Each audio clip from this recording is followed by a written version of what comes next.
Hey, what's up? Hello, everyone. Welcome back to the third video in this Cannes vlog series. Right now, I am on my way down to the city center so that I can go to see, I think this is my fifth day of movies? Fifth day sounds right. And today, I have currently 4 slated, hoping to get a 5th. If not, more time for me to edit, hooray. Anyways, first movie of the day is going to be Club Kid by Jordan Firstman. And look, Club Kid, it's about a party guy, promoter, who sort of has to take life a little bit slower after something unexpected. But you know what? I feel like this Cannes, I kind of want to take life a little faster. Where are the parties? Where are they? I want to know. Y'all got invites? Please invite me. But at least last night, I got a little bit more sleep. So that is good. After yesterday being a very, very sleepy day in the theaters. So hopefully today I'm a little bit more well-rested, a little bit more alert. My attention is a little bit more there. But regardless, I think that this film, Club Kid, is going to be pretty hard to lose my focus or feel sleepy during. It sounds like a very lively, very upbeat movie.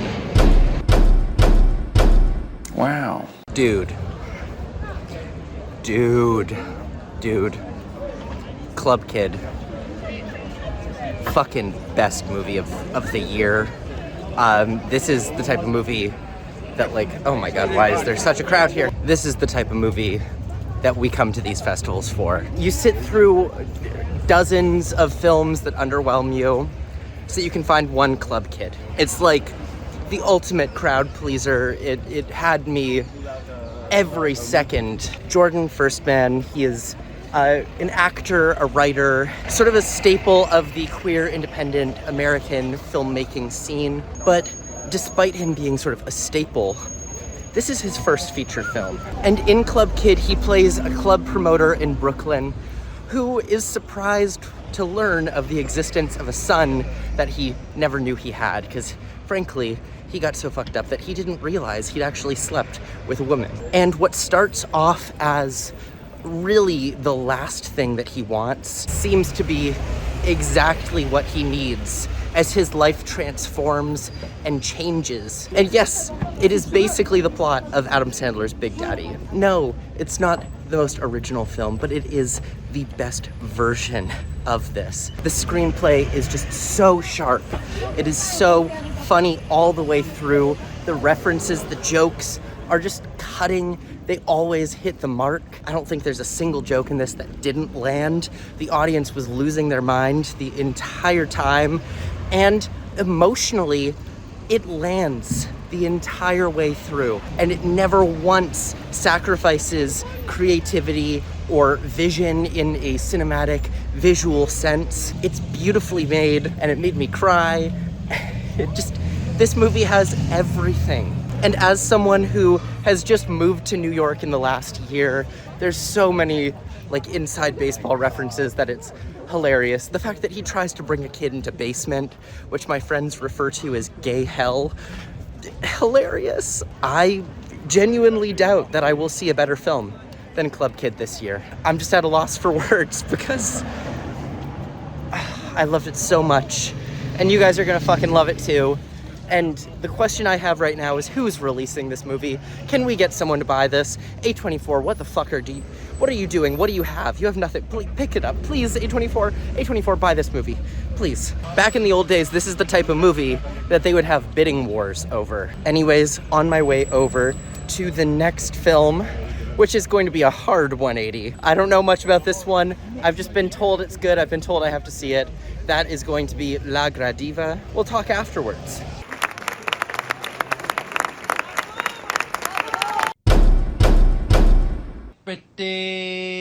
Pretty good. So I just got out of seeing the Critics' Week title La Gradiva, and it was great, which is what I had been told, which is why I went to see it. La Gradiva is a French film. It's about a group of high schoolers, a high school Latin class that is going on their graduation trip to Pompeii. The film really I would say doesn't have much more of a plot beyond that. It is literally just a class of teenagers exploring Pompeii.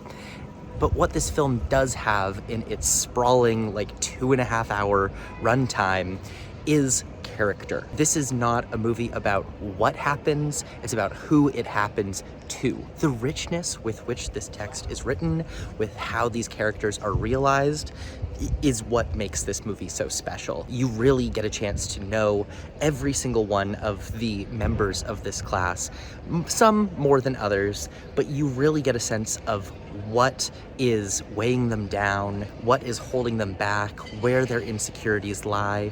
And that's what makes this, I think, a really special example of a high school movie. What seems like at first to be a movie about sort of teenage malaise and partying and living it up in Pompeii really becomes this study of sadness within teenagers. Huge surprise. You know, this is one that had I not been told by people who had seen screeners that this was really exceptional, I might not have been drawn to it. It's such a low concept pitch, but it's a great reminder that it's not what a movie's about, it's how it's about it. And this does such a great job of exploring that how. I'm on a roll today. This is great. I'm seeing so many good movies. This is what Cannes is all about.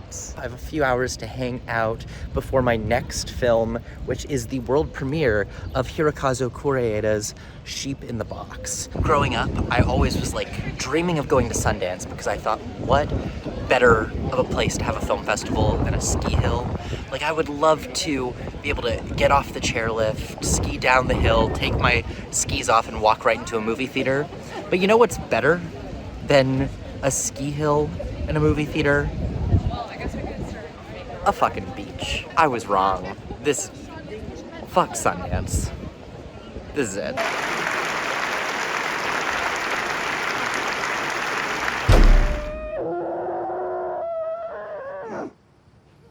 Wow.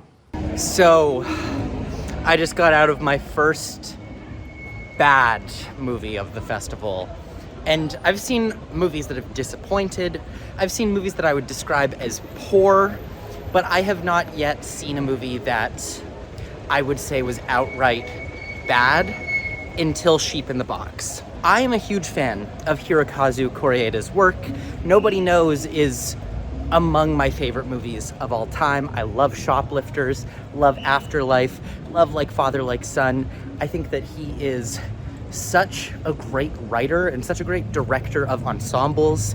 He really understands how to put a family together, how to make a sort of unconventional family dynamic work on screen.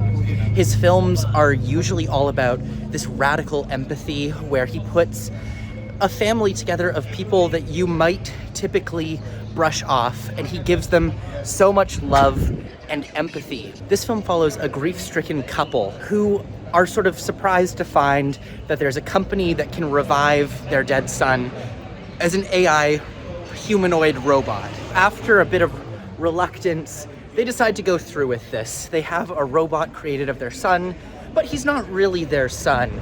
And yet they love him anyways, and they care for him, and that's sort of the whole point of the movie. We've seen stories like this before. That's the premise of the play and the movie Marjorie Prime. It's also Spielberg's AI, artificial intelligence. It's also Pinocchio. That's what this is at its core. But unfortunately, this film just has nothing new to bring to the table. The family dynamic feels so bland, so conventional when, normally Koreeda's thing is doing something unconventional, really questioning your empathy, putting together a group like the criminals and shoplifters and making you fall in love with all of them. This has nothing like that. They're all just such normal, kind of bland people from the start. It's also just such an uninspired and really uninsightful take on dealing with grief. It has nothing new to add that hasn't been said a million times before. It's also a film that just unquestionably accepts the place of AI in everyday life. It's like if the movie Her looked at the state of that world without challenging it whatsoever and just accepted it as the status quo. I guess earlier I said that this is a film that doesn't have Koreeda's trademark radical empathy for his characters. In a sense, I guess it does. It's just instead of asking us to empathize with kidnappers or thieves or bullies or whatever else, it's asking us to find that empathy for artificial intelligence. And I just don't think now is the fucking time for that. It is Spielberg's AI made for the age of ChatGPT. It is just tone deaf. It's not right for the moment. And plus, Koreeda has no idea how to direct a sci-fi movie. It doesn't create a world in any interesting way. Visually, it's one of those sci-fi movies that looks like the people making it have no interest in making a sci-fi movie. Insanely disappointed with this one. It is such a letdown, especially coming from a filmmaker who I have so much respect and admiration for. Now, credits to him, he did not use generative AI in this, so that puts him ahead of Steven Soderbergh, but still, it is a little bit of a bootlicky film. But one good thing that happened during Sheep in the Box is I did manage to check my phone underneath my jacket, covered it so that no one else could see the light, because I'm a purist about that. I managed to refresh right on time and get a ticket for Clarissa, which is also special because one of the filmmakers behind this is a graduate of the film program that I'm currently in New York.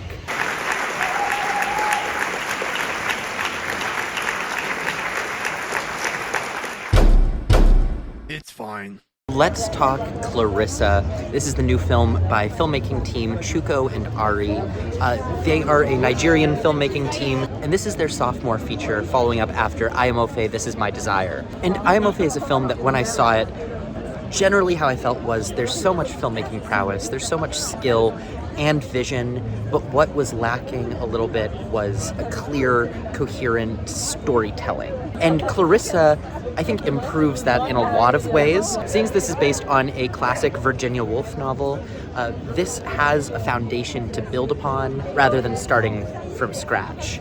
And still, I feel like Clarissa, very much similar to Ayamofe, lacks a little bit of the storytelling elements to it. The filmmaking prowess is there. Chuko and Ari are fantastic filmmakers, but the script sort of bounces between past and present in a way that is convoluted, left me questioning, left everyone that I was with sort of questioning what was happening at what time. It takes a little bit of time to get into the groove of the film.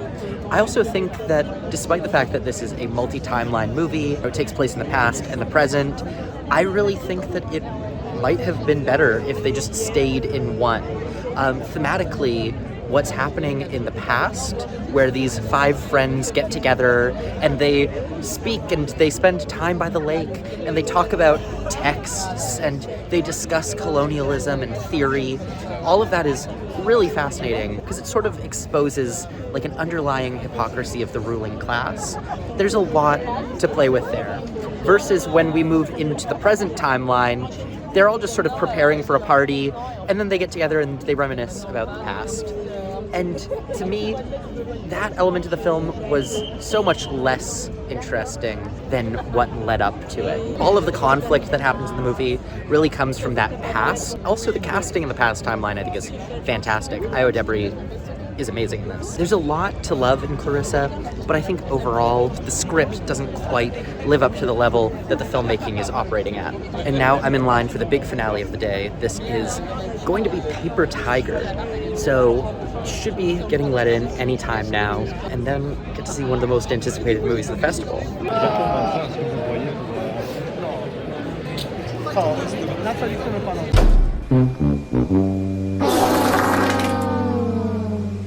Oh, bad news, y'all. I did not like Paper Tiger.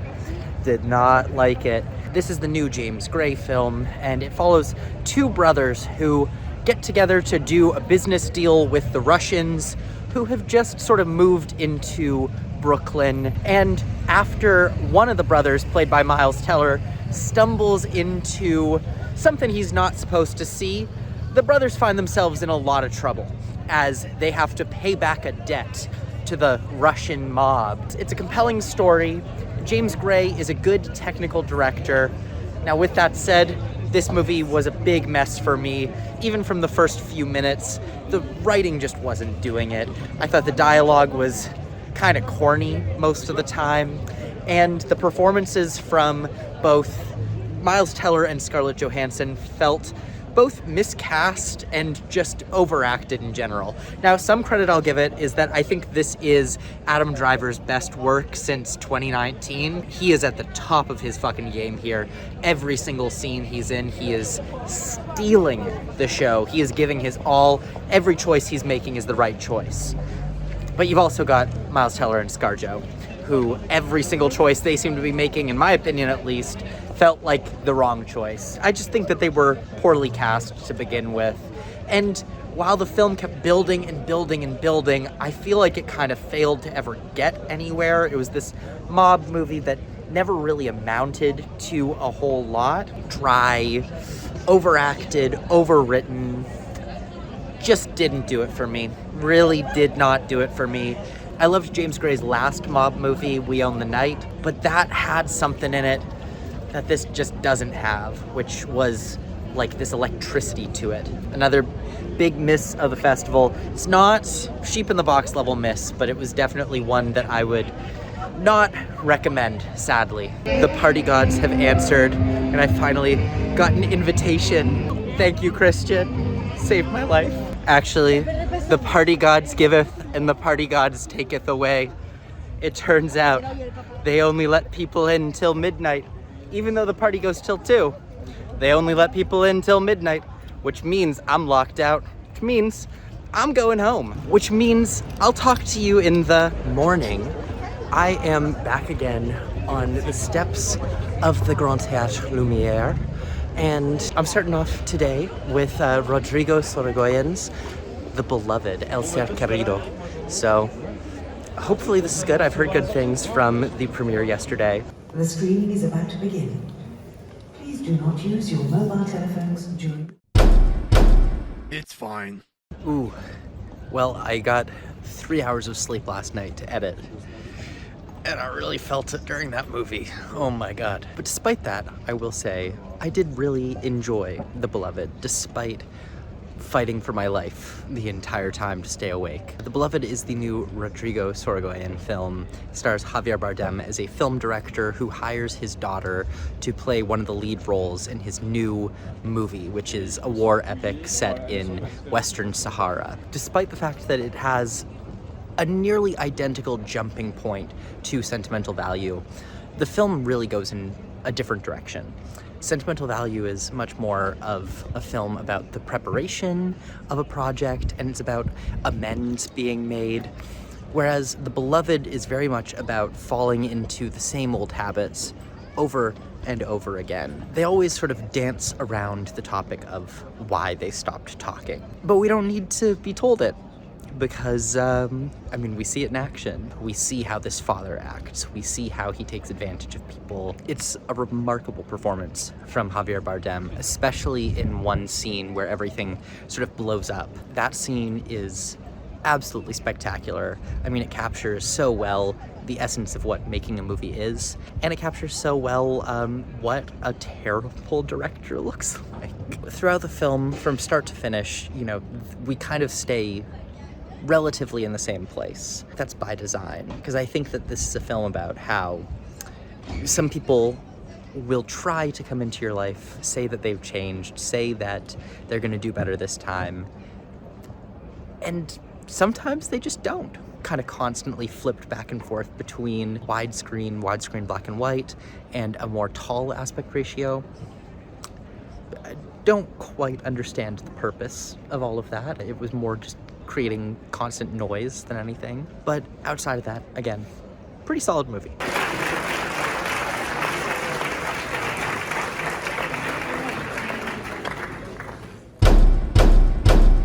Pretty good. One thing incredible about cinema is how the word boring is really incredibly hard to define. I just saw Double Freedom by Lisandro Alonso, an Argentinian art house filmmaker, and I would never use the word boring to describe this film, despite the fact that it is 2 hours of a man nearly silently building fence posts. He chops down a tree with an axe, then he uses a chainsaw to cut it into pieces. He cuts pieces of the bark off, shapes it into a fence post, and then he moves on and he does it again to the next. There's probably not more than 10 lines of dialogue until the last 20 minutes of the film when there's a bit of a larger conversation. The pace of this film is glacial. It barely moves at all. Again, we're just watching this guy and his routine, purely just about craft work and just watching someone exist. And it's riveting. It is riveting. And it's fascinating to me that I can go from a few of the other films that I've seen that bored me at times to a point where I was twiddling my thumbs waiting for the movie to be over. I never felt that way here. Those were films that had full, coherent stories. This is a film about a man chopping down trees for 2 hours. And I think it's so fascinating that cinema can do this. Sometimes a film like this can just be so captivating and beautiful, even though it's doing and saying very little. Your mileage may vary. Not gonna recommend this to everyone because it is very, I wouldn't say challenging, but I would say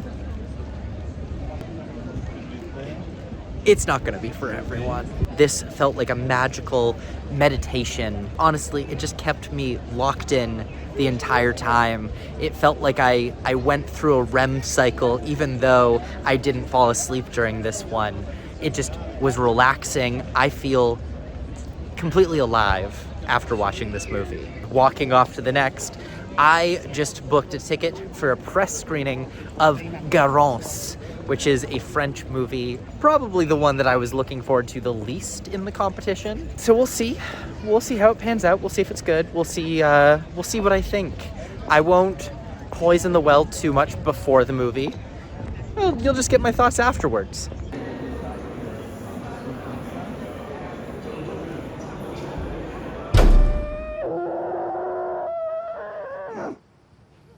Wow. So let's talk Garance, otherwise known as Another Day in English. This is a French film directed by Jean Herry, stars Adèle Exarchopoulos, who, before I get into trashing the film, I will say I think Adèle does a very good job with the role. She really brings a lot of humanity to it that I don't think is necessarily there in the writing of it. Garance is about a theater actor in Paris who is a functional alcoholic. She is sort of going about her days having multiple glasses of wine constantly.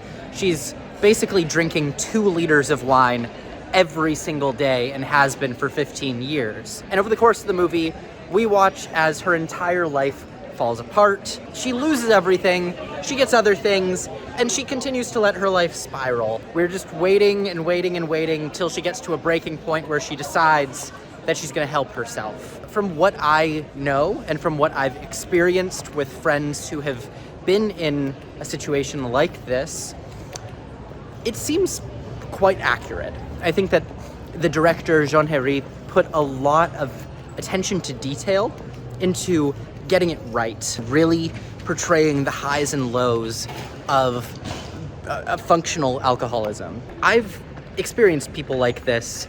It's all very accurate. But I don't come to a movie to see something accurate or to be taught about something. I come to a movie to see a compelling story with compelling characters, with conflict that sort of evolves my understanding of the people on screen. And the thing about Garance is that it is really not interested in anything other than accurately portraying what someone like this would be like and what they would go through. I felt the entire time not like I was watching a movie, but like I was watching a PSA made for a 5th grade class to tell them why it's not good to drink. A film must be much more than just a warning or an explanation or a lecture. It's accurate, but it's doing nothing compelling on a cinematic level, on a storytelling level. It is just the most bland, boring version of what this could be. If all you care about is accuracy in a movie like this, then you should just read an encyclopedia. Pretty good. We just got out of Hope. Is this winning the palm? No. It doesn't matter. It's a win that this kind of film is in competition. It's crazy. insane. It's just about the end of the day. I just got out of Hope and walked home, and my God, I don't think anyone expects what this movie is. I mean, we knew Hope, Na Hong-jin's new South Korean blockbuster, reportedly highest budgeted live action movie ever to come out of South Korea. We knew that this was going to be an action blockbuster.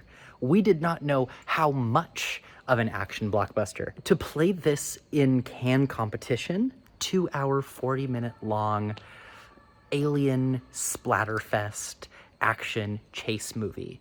Very similar to Mad Max Fury Road in the sense that this is a never-ending chase. I think we have 1 minute at the beginning before the chase begins, and we have maybe 15-20 minutes in the middle where the chase slows down. In the meantime, we get absolutely no character development at all. No questions are asked or answered. This is just balls to the wall alien action. I had a really fun time with the Spielberg-esque camera movements and the real lack of care. It's like this movie could not give less of a shit of telling you what's going on. Big negative though, the visual effects are like, ooh, they're bad. Really unpolished. The fact that this movie exists makes sense. You know, it makes sense that this is the type of movie that is going to make hundreds of millions of dollars worldwide. Like, people are gonna eat this up. The fact that this is playing at Cannes makes sense. You know, sometimes we get movies like Mad Max, like Top Gun, even like Indiana Jones and the Dial of Destiny. We get big blockbusters at Cannes all the time. What we don't get is those movies in competition. And it's crazy that this was highlighted in that way. It was the type of craziness that I thrive on. It was the type of craziness that I just really enjoy in a movie. It was absolutely an MCU-ass film with complete with a mid-credits scene and complete with a big old sequel tease. But, you know, I like the MCU sometimes. This is definitely going to divide highbrow critics, though. I think when it gets to regular audiences, there'll be more of a consensus that it's really fun, and hopefully they fixed the CGI by then, because dear God, it's like 2005 CGI or worse. But I can definitely see this pissing off the highbrows of the festival. In fact, I witnessed every single person over the age of 65 walk out near me, so that's probably a sign of things to come. But that brings us to the end of these 2 days of video. We're more than halfway through the festival now. And at this point, more than halfway through, we've had what I would say are 2 major palm contenders play. That is Fatherland, that is All of a Sudden. I'd be very shocked if anything that's screened so far that's not one of those 2 wins the palm. I do think that Hope could win an award, mostly because I feel like Chloe Zhao is gonna go to bat for it hard. There's still stuff up ahead, but right now I think it's a race between Fatherland, All of a Sudden, and something that has not premiered yet. Anyways, that's it for me. Thank you so much for watching. As always, my name's Matt. This has been Fantasy Filmball.